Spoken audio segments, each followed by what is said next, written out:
In a bold vision of the future, the European Union is racing towards a fossil fuel-free future by 2050, when traditional gasoline, diesel, and natural gas cars will disappear from its roads.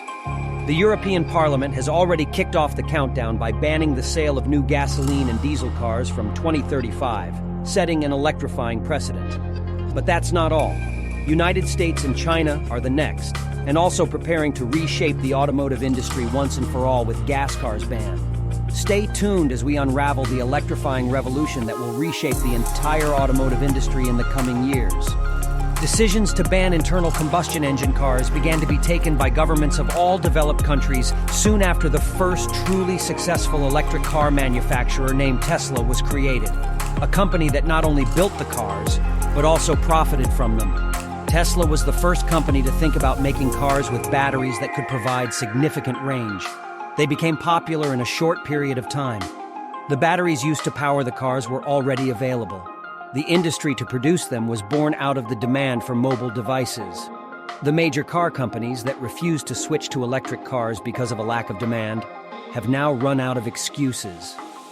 In the 21st century, technology has accelerated exponentially. We can argue for a long time about the benefits or disadvantages of these innovations, but they are already here and changing people's lives. In March 2023, the European Union decided to ban the sale of new gasoline and diesel cars from 2035. The document was adopted with one exception, requested by Germany. It relates to cars that run on carbon-neutral synthetic fuel. These cars with internal combustion engines can still be registered. By 2050, there should be no fossil fuel-powered cars on EU roads. By then, the cars that will be sold before 2035 will reach the end of their life cycle. What will happen with the cars that will be around by 2050 remains unclear. There are no plans to ban the cars, but in theory, the EU could ban the sale of gasoline. In the United States, an executive order banning the sale of new gasoline-powered cars from 2035 has been signed by current President Joe Biden. It now awaits the support of state authorities. Some of them, such as California, have already confirmed that they will introduce a ban on gasoline cars, regardless of the federal government's position. China, which is currently the world leader in electric vehicle production and sales, also plans to ban gasoline and diesel cars by 2035. These are the world's three largest car markets, but many other countries have similar initiatives. For example, Armenia and Azerbaijan, Cambodia and India, Kenya and Mexico, which signed the Glasgow Declaration, plan to ban fossil fuel vehicles by 2040. The list of countries that have already announced at least the intention to ban cars powered by oil and gas is measured in dozens. The development of the electric car market in recent years has been closely monitored by the Bloomberg New Energy Forum. According to their latest report, published in June 2023, global sales of electric vehicles grew by 62% in 2022 alone, while the overall car market grew by only 2%. Sales of combustion engine vehicles fell in almost all countries, with an average decline of 2%. Only Australia recorded an increase in sales of gasoline-powered vehicles among the major markets, and even then, only by 1%. The rest of the countries recorded a decline. According to the Bloomberg NEF forecast, the peak of oil consumption in the world will be observed in 2027, after which this indicator will decrease due to an increase in the share of electric cars. The peak of harmful emissions from cars into the atmosphere will be in 2029. Currently, more than 10% of the world's car market is occupied by electric cars, and in the segment of two-wheeled vehicles, including electric bicycles. This share is already 49%. EV Volume Project analyst Jose Pontes notes in his latest report that in April 2023 alone, 928,000 electric cars were sold worldwide, representing 10% of the total new car market.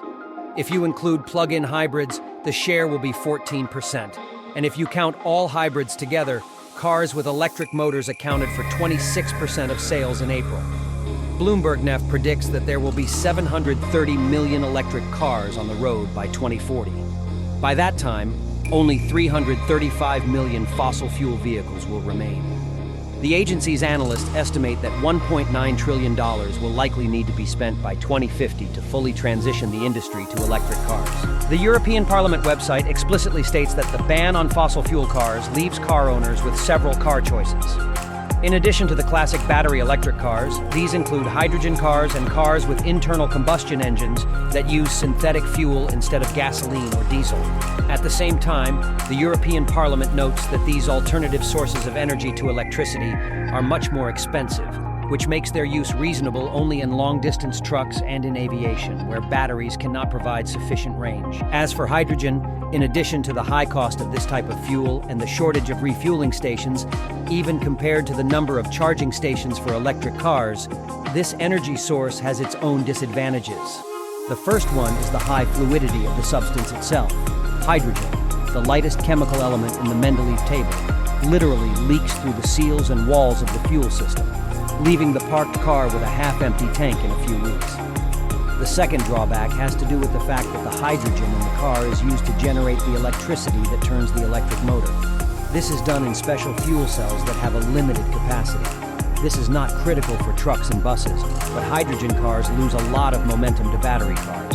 As for synthetic fuel, the idea is to use carbon dioxide from the atmosphere and seawater to synthesize a combustible hydrocarbon with properties close to gasoline, using clean electricity.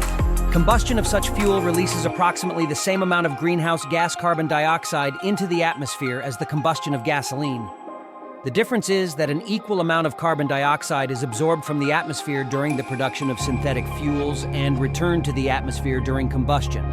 When a petroleum product such as gasoline is burned, previously unabsorbed carbon dioxide is released into the atmosphere, increasing the amount of carbon dioxide in the air. This is why synthetic fuels are considered a renewable energy source, and petroleum products are not. Nevertheless, such synthetic fuels could be the way out for gasoline-powered cars that remain after 2050, and for sports cars with internal combustion engines.